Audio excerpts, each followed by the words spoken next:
उनको शांति प्रदान कीजिए। काल हरा दुख हरा दारी धरा कष्ट हरा हर हर महादेव शंभु शंभु। मैं आकाश अजलिया बंसल को उत्पन्न हूँ, उमाशंकर नारायण देवी कांता अजलिया पुत्र आचार्य संगीत कृष्ण जी महाराज सांवरिया बाबा मेरे गुरु, उनकी गुरु आज्ञा लेकर आज की कथा प्रारंभ करता हूँ। कल हम लोगों ने पढ़ा था कि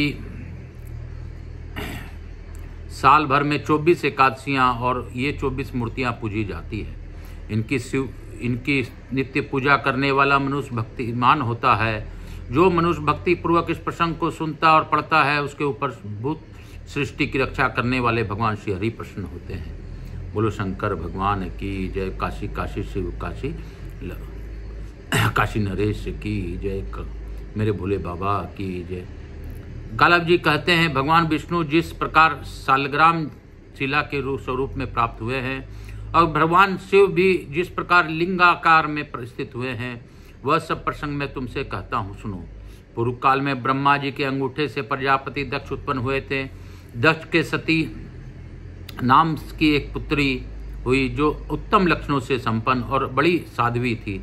विधि के ज्ञाता भगवान शंकर ने सती के साथ वेदोक्त विधि से विवाह किया। दक्ष प्रजापति का चित्त मोहवश मूर्ता को प्राप्त हो गया था। उन्होंने एक महान यज्ञ का आयोजन किया और उसमें भगवान शंकर के प्रति द्वेष भाव का परिचय दिया। पिता के इस महान द्वेष से सती देवी कुपित हो उठी और यज्ञ वेदी में आकर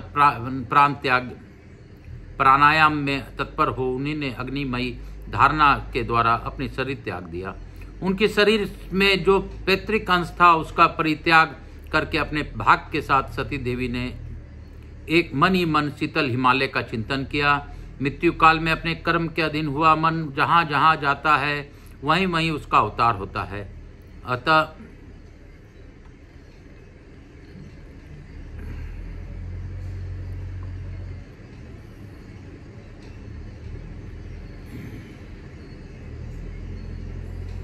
अतः अग्नि में जली हुई सती देवी शीतल हिमालय का चिंतन करने के कारण हिमालय की पुत्री हुई।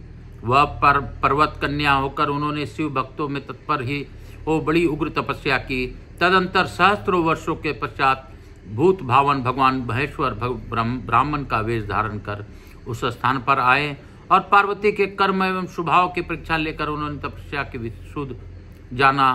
तत्पश्चात दिव्य शरीर धारण करके भगवान शिव ने पार्वती का हाथ पकड़ लिया और कहा, देवी तुमने तपस्या से मुझे जीत लिया है, बोलो तुम्हारी कौन सा प्रिय कार्य करूं। तब पार्वती ने महेश्वर से कहा, आप मुझे अंगीकार करने के लिए मेरे पिता का निमित्त बनाइए। उनके इस प्रकार कहने पर भगवान शंकर ने सप्तऋषियों को हिमालय के पास भेजा। सप्तऋषियों ने हिमालय के पास जाकर लग्न समय बतलाया और महादेव जी से सब समाचार कहकर वे अपने स्थान को चले गए। तदंतर लग्न के दिन इंद्र आदि सब देवता ब्रह्मा विष्णु और अग्नि के आगे करके आए और वर वेश में भगवान शंकर का दर्शन करके बड़े प्रसन्न हुए। हिमवान ने दला वेश में भगवान शंकर का दर्शन करके अपने का कृतार्थ माना और प्रसन्नता पूर्वक मधुपर्क आदि शुभ उपचारों से उनका पूजन किया। तत्पश्चात वेदोक्त विधि से उस गुणवती कन्या को हिमवान ने भगवान शिव को सौंप दिया। इसके बाद भगवान शिव ने अग्नि की परिक्रमा की और जब उनसे गोत्र आदि पूछा गया तब वे लज्जित से हो गए। तत्पश्चात ब्रह्मा जी के कथनानुसार विवाह की शेष विधि पूरी की गई। जो यज्ञ में चरु ग्रहण करने के समय अपने 5 मुख प्रकाशित करने वाले हैं, वे ही भगवान महेश्वर गिरजा राजनंदिनी के लिए सुंदर रूप और वेश भूषा से संपन्न वर बनकर बने हुए विराजमान थे। पार्वती ने भगवान शंकर को अपना प्राण वल्लभ स्वीकार किया। विवाह के पश्चात दहेज देकर हिमालय ने शिव की विदा किया। वहां से भगवान शिव मंदराचल पर्वत पर आए। वहां विश्वकर्मा ने उनके लिए क्षण भर में मणिमय भवन का निर्माण किया। वह मंदिर देवादिदेव भगवान शिव की इच्छा के अनुसार बढ़ने वाला था। उस सुंदर भवन में पार्वती के साथ निवास करते हुए भगवान शंकर की दृष्टि से में वायु रूपधारी कामदेव आया। कामदेव ने शिव जी को देखकर इस प्रकार सत्वन किया, वृषभध्वज आपको नमस्कार है, आप सर्व स्वरूप हैं, आपको नमस्कार है, आप गणों के स्वामी हैं, आपको नमस्कार है। हे नाथ मेरी रक्षा कीजिए प्रभु, आपके इस चराचर जगत में कोई ऐसा वस्तु नहीं दिखाई देता जो आपके रहित हो। आप ही रक्षक हैं, आप ही सृष्टि करने वाले तथा आप ही समस्त संसार का संहार करने वाले हैं। महादेव मुझ पर कृपा कीजिए और मुझे देह दान दीजिए। भगवान शिव बोले, कामदेव मैंने पूर्व काल में तुम्हें पार्वती के आगे भस्म किया है, अब पुनः उन्हीं के समीप शरीरधारी हो जाओ। भगवान शिव के ऐसा कहने पर कामदेव ने अपनी शरीर धारण किया और विनय से नर्म हो अपने पार्वती के दोनों चरणों में प्रणाम किया। उस समय उसके मन में बड़ी प्रसन्नता थी। पार्वती और परमेश्वर का प्रसाद पाकर महामोह एवं बल के संपन्न महातेजस्वी कामदेव तीनों लोकों में विचरण करते नहीं लगे। प्राचीन काल में देवता संग्राम के अवसर पर भयंकर रूप धारण करने वाले बलोन्मत्त दानवों ने देवताओं को मारा। देवता भयभीत होकर ब्रह्मा जी के शरण में गए। बृहस्पति आदि सभी देवताओं ने जगतपति ब्रह्मा को नमस्कार करके उनका सत्वन किया। फिर सबके सब हाथ जोड़कर खड़े हो गए। तब ब्रह्मा जी ने उनसे पूछा, देवताओं किस लिए मेरे पास आए हो? देवता बोले, तात अद्भुत पराक्रम करने वाले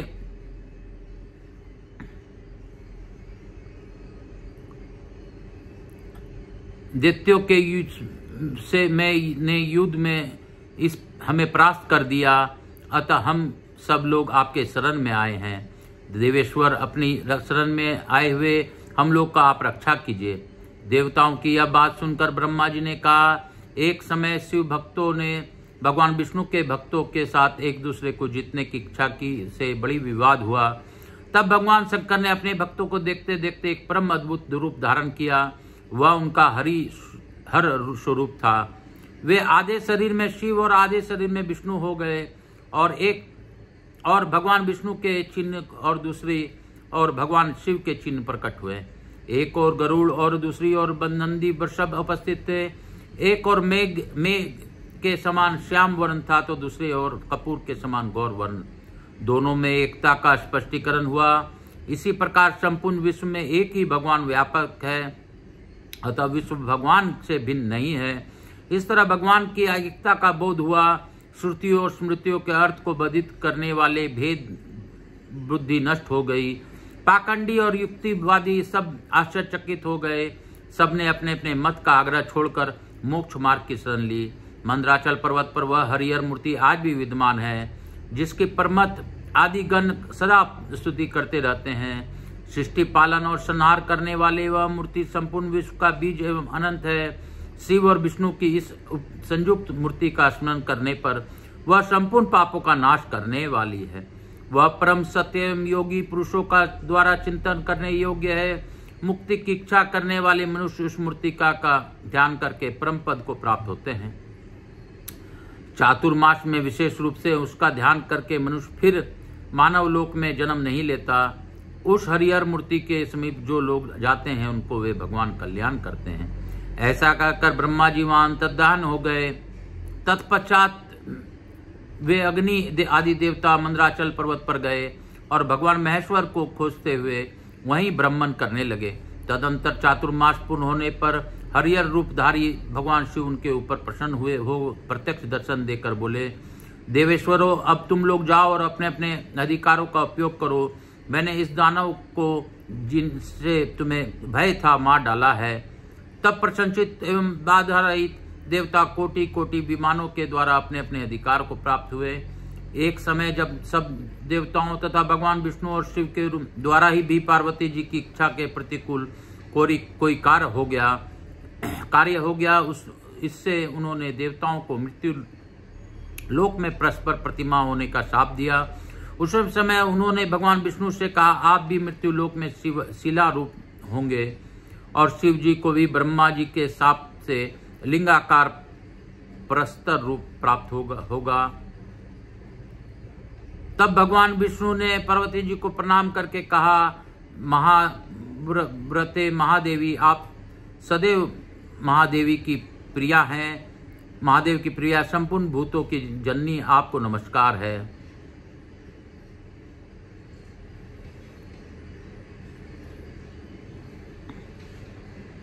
हे आप कल्याणमयी हैं, आपको नमस्कार है। तब पार्वती जी ने प्रसन्न होकर कहा, जनार्दन आप शिला रूप में रहकर भी योगीश्वरों का मोक्ष देने वाले होंगे।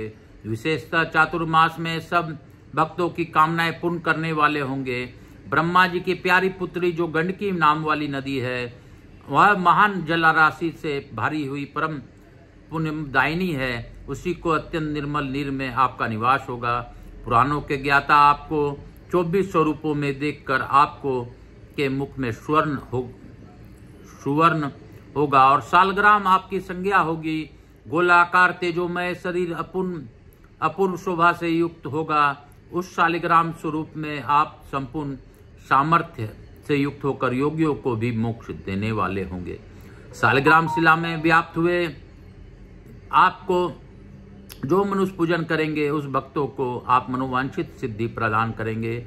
गालब जी कहते हैं, महाशूद्र भगवान विष्णु जिस प्रकार शालिग्राम शिला में स्वरूप को प्राप्त हुए वह सब प्रसंग मैंने तुम्हें बता दिया। बोलो शंकर भगवान की जय। बोलो काशी विश्वनाथ की जय। काशी काशी शिव काशी मोक्ष नगरी काशी की जय। हरिहर महादेव की जय। हरिहर महादेव की जय। हरिहर महादेव की जय। हरिहर महादेव की जय। विष्णुपद भगवान की जय। हरिहर महादेव की जय। हर हर महादेव। काल हर दुखहर दारी धरा कष्ट हर हर महादेव। हे बाबा, मैं जिस प्रकार भी कथा कर सका आपको समर्पित करता हूँ।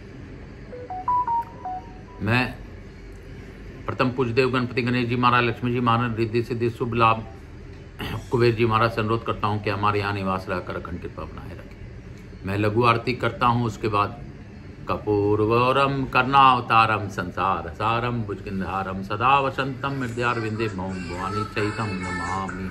हर हर महादेव। काल हर दुखहर दारी धर कष्टर हर हर महादेव। हर हर महादेव। श्री शिवाय नमस्तुभ्यम। हर हर महादेव। श्री शिवाय नमस्तुभ्यम। हर हर महादेव। श्री शिवाय नमस्तुभ्यम। हर हर महादेव। मैं यहाँ के स्थान देवता, वास्तु देवता, समस्त देवी देवताओं से अनुरोध करता हूँ कि आप सभी लोगों को आशीर्वाद प्रदान कर अपने स्थान को प्रस्थान करें। पुनः बुलाने पर पधार कर आशीर्वाद प्रदान करें। मैं अपने भोलेनाथ मैया पार्वती को भी धन्यवाद देता हूँ कि उन्होंने भावपूर्वक इस कथा का श्रवण गौर बिंदोरा के रूप में किया। आप सभी पर अपनी अखंड कृपा बनाए रखिए। जो आपकी इस कथा का श्रवण करें उन्हें सुनने का लाभ दीजिए। जो इस कथा का सब्सक्राइब करके सुने उनके सत्कर्मों में उनका साथ दिए। आपकी ही कृपा है महादेव। मैं तो आपका बच्चा हूँ, आप जाने आपका काम जाने। काल हर दुखहर दारी धरा कष्टरा हर हर महादेव। शंभु शंभु बोलबम का नारा है, बाबा एक सहारा है। हरिहर महादेव की जय।